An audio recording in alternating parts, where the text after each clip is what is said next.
Welcome to Property Investing with Abby. On today's episode, we're talking tenants, we're talking rents. How can you make the most amount of money from your buy-to-let? Make sure you look after your tenants and get a win-win. So let's start with rents. 2022, rents went up 10.8%. According to the RIC survey, 2023, rents could rise by 15%. They're already up more than that. Last month's rents went up 5.1% in 1 month. Why is this? Because a lot of tired landlords are having a mass sell-off, which means there's a lot of opportunity for us landlords that have got educated, are investing in the right way to make money from buy-to-lets. So I want to talk about the 5 biggest things you can do to find a great tenant for your property.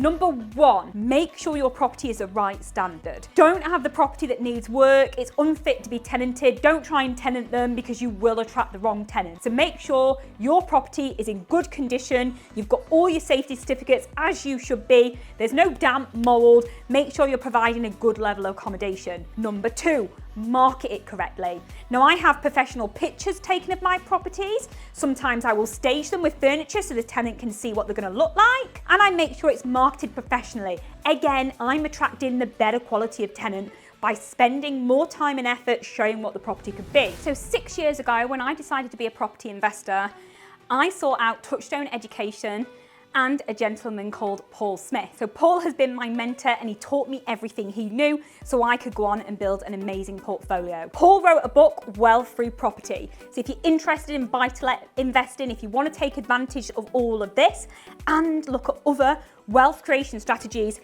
here's your book. Click the link to get your free copy now. Number 3, reference your tenant. This is critical. I have so many people that cut corners. Oh, I've known John for ages, he's my friend and I just let him rent the property. What you need to do is let prospective tenants view and apply. You're going to put them through referencing, so you're going to check their affordability. Can they afford the property?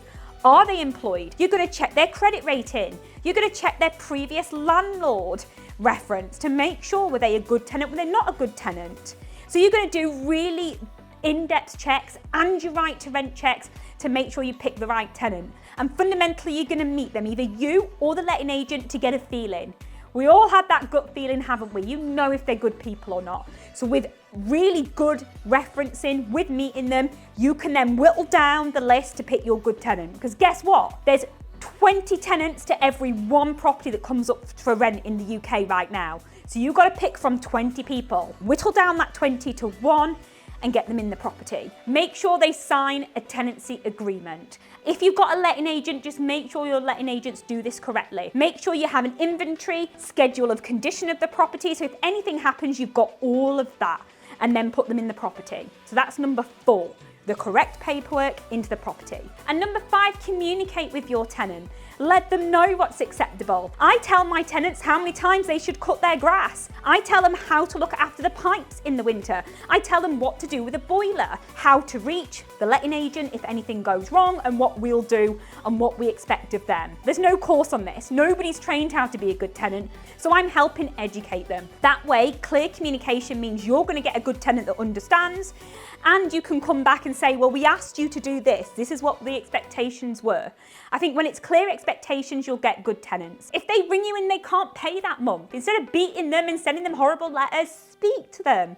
They're human beings. Buy-to-let investing is massive. Rents are going up 15% this year. They went up 10% last year. Go through my 5 steps and get the best tenant you can to make your buy-to-let the most profitable it can be and look after that asset for long-term wealth. So thank you so much for watching this week's episode. I hope that's really made it clear for you in finding a tenant, what's happening with rents, and helping you have a good landlord-tenant relationships. If you haven't already, subscribe to the channel, like the video, and I'll see you on next time on Property Investing with Abby.